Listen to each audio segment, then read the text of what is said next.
Di antara riwayat-riwayat yang disebut dalam kitab Al-Kulaini, karangan Muhammad bin Yaqub Al-Kulaini dalam kitab Al-Kafi, ini Al-Kafi ini seperti Sahih Bukhari dalam kata Muhibbuddin Al-Khatib, salah seorang ulama sunnah di Mesir. Al-Kafi seperti Sahih Bukhari di sisi kaum muslimin. Orang Syiah punya Sahih Bukhari namanya Al-Kafi. Orang Syiah tidak pernah beriman dengan Sahih Bukhari. Tidak pernah beriman dengan Sahih Bukhari, tidak pernah beriman dengan Sahih Muslim, tidak pernah beriman dengan Abu Daud, Nasai dan Ibnu Majah, Musnad Imam Ahmad, mereka tidak pernah imani. Namun mereka hanya menyebutkan riwayat dari Bukhari atau Muslim yang menurut mereka mendukung mazhab mereka untuk membuat kaum muslimin menjadi bimbang. Sebenarnya mereka sudah punya buku sendiri, tidak butuh dengan Sahih Bukhari, dengan Sahih Muslim, mereka tidak pernah percaya. Mereka punya Sahih Bukhari sendiri namanya Al-Kafi Al-Kulaini. Bahkan ya, kedudukan Al-Kafi di sisi orang Syiah lebih afdal daripada kedudukan Sahih Bukhari menurut kaum muslimin. Kenapa? Karena kata mereka, kitab Al-Kafi ini setelah dikarang oleh Muhammad bin Yaqub Al-Kulaini, dipaparkan kepada Imam Mahdi dan sudah dicek oleh Imam Mahdi. Sahih Bukhari hanya bisa kedudukannya seperti Al-Kafi kalau Sahih Bukhari ditampakkan kepada Nabi Muhammad. Oh, ini sahih semua, baru bisa sama seperti Al-Kafi. Oleh karena mereka benar-benar memegang riwayat-riwayat dalam Al-Kafi karena sudah dicek langsung oleh siapa? Imam Mahdi. Di antara riwayat yang terdapat dari Imam Mahdi dalam kitab Al-Kafi, kata Abu Abdullah Ja'far As-Sadiq, dia mengatakan, wa inna indana la mushaf Fatimah. Sungguhnya di sisi kami ada mushaf Fatimah. Wa ma yudrihim ma mushafu Fatimah? Tahukah mereka apa itu mushaf Fatimah? Mushafun fihi mithlu Qur'anikum hadza thalatha marrat. Mushaf Fatimah, Quran ka Fatimah itu seperti Quran kalian 3 kali lipat. Kemudian apa kata Ja'far As-Sadiq, imam mereka? Wallahi ma fihi min Qur'anikum harfun wahidun. Demi Allah, tidak ada pada mushaf Fatimah itu satu huruf pun yang ada pada Quran kalian. Ini kegoblokannya orang Syiah. Berarti Quran mereka bukan bahasa Arab. Kata dia, Qurannya berapa kali lipat? 3 kali lipat. 3 kali lipat ini tidak ada satu huruf pun yang ada di Quran kita sama dengan padahal huruf cuma alif bata sampai ya atau tidak? Tidak ada huruf yang lain. Berarti Quran mereka bukan pakai bahasa Arab, bahasa Persia atau bahasa Jawa mungkin. Ini gobloknya mereka. Mereka bikin kedustaan tapi goblok. Kalau mereka mengatakan Quran kami 3 kali lipat dari Quran kalian, cukup selesai. Tapi mereka bodohnya nambah, kata mereka tidak ada satu huruf pun dalam Quran kita ada pada Quran kalian. Terus pakai huruf apa kalau gitu? Di antara riwayat yang mereka katakan juga dari Abu Abdullah, dari Ja'far As-Sadiq juga, dia mengatakan apa? Innal Qur'an alladzi ja'a bihi Jibril ila Muhammadin 17,000 ayah. Sungguhnya Quran yang diturunkan oleh Jibril kepada Muhammad 17.000 ayat.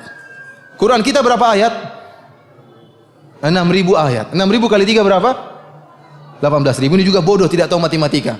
Harusnya 3 kali lipat itu 18.000, dia bilang berapa ribu? 17.000.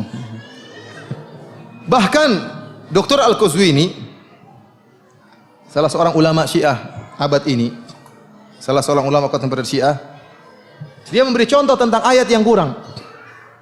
Kata dia dalam surat Al-Imran ayat 33, Allah berfirman, Inna Allah astafa Adam wa Nuh wa ala Ibrahim wa ala Imran ala alamin. Sungguhnya Allah telah memilih Adam dan Nuh dan keluarga Ibrahim dan keluarga Imran di atas alam semesta, dalam segala umat, di atas segala umat. Kata dia, ada ayat yang dikurangi oleh para sahabat. Harusnya Allah berfirman, Inna Allah astafa Adam wa Nuhan wa ala Ibrahim wa ala Imran wa ala Muhammadin alal alamin.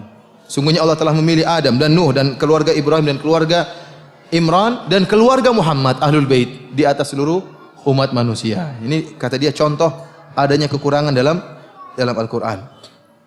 Ikhwani fillah azani Allah wa iyyakum. Inilah keburukan orang-orang Syiah sehingga mereka mengatakan Al-Qur'an terjadi penyimpangan.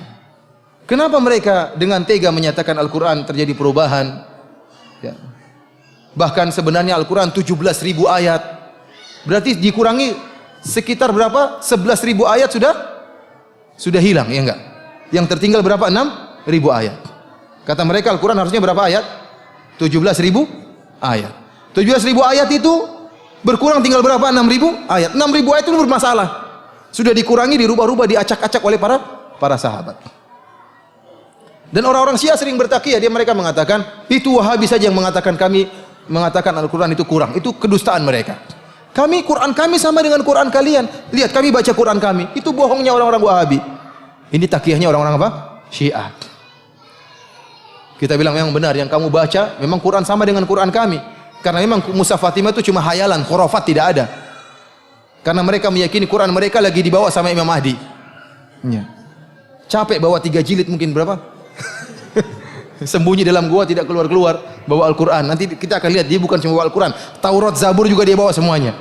Capek dia mungkin belajar 1200 tahun belajar Al-Quran, Taurat, Injil, Zabur, Suhuf Ibrahim dan Musa semua ada sama dia. Jadi memang tidak ada Mushaf Fatimah di sini, mereka tidak ada.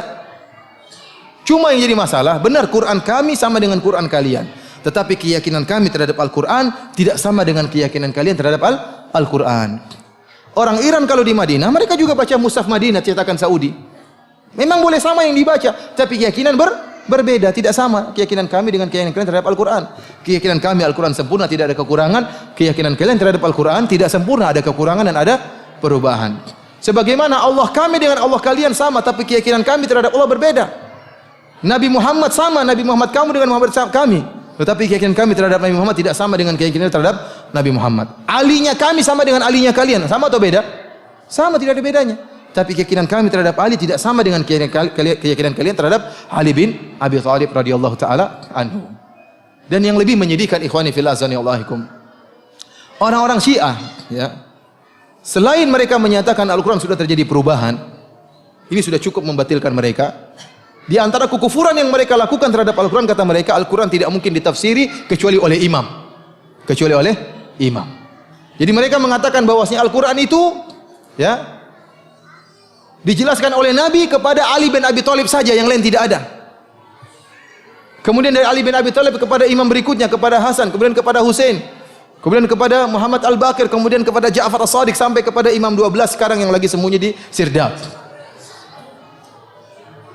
Sehingga mereka mengesankan bahwasanya ada agama Ahlul Bait. Ini yang sering masyarakat tertipu. Mereka mengatakan, agama kita Ahlul Bait.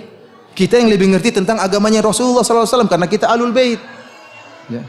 Sementara orang-orang di luar Ahlul Bait, mereka tidak paham tentang agama Rasulullah. Coba kalau kamu di rumah, yang lebih paham tentang agamanya bapak kita siapa? Ya kita, anaknya, yang lebih paham. Jadi yang lebih paham tentang agamanya Nabi Muhammad siapa? Ali bin Abi Thalib, anaknya Fatimah. Orang awam langsung termakan. Oh iya benar ya. Berarti ada agama khusus Ahlul Bait. Seakan-akan ada agama khusus Ahlul Bait, ada agama di luar untuk selain Ahlul Bait. Ini kedustaan besar. Kita bilang, ya akhi, kalau memang yang tinggal di rumah Nabi lebih paham tentang agama Nabi, kalau gitu Aisyah yang lebih paham. Lebih banyak dengan siapa? Apakah Nabi lebih banyak bersama Aisyah atau bersama Fatimah? Lebih sering bersama siapa Nabi? Sebenarnya Aisyah istrinya. Lebih sering bersama Aisyah daripada Fatimah dan Ali. Ali menikah sama Fatimah, sudah tinggal di rumah yang lain. Harusnya yang lebih ngerti agama Aisyah daripada kalian-kalian ini.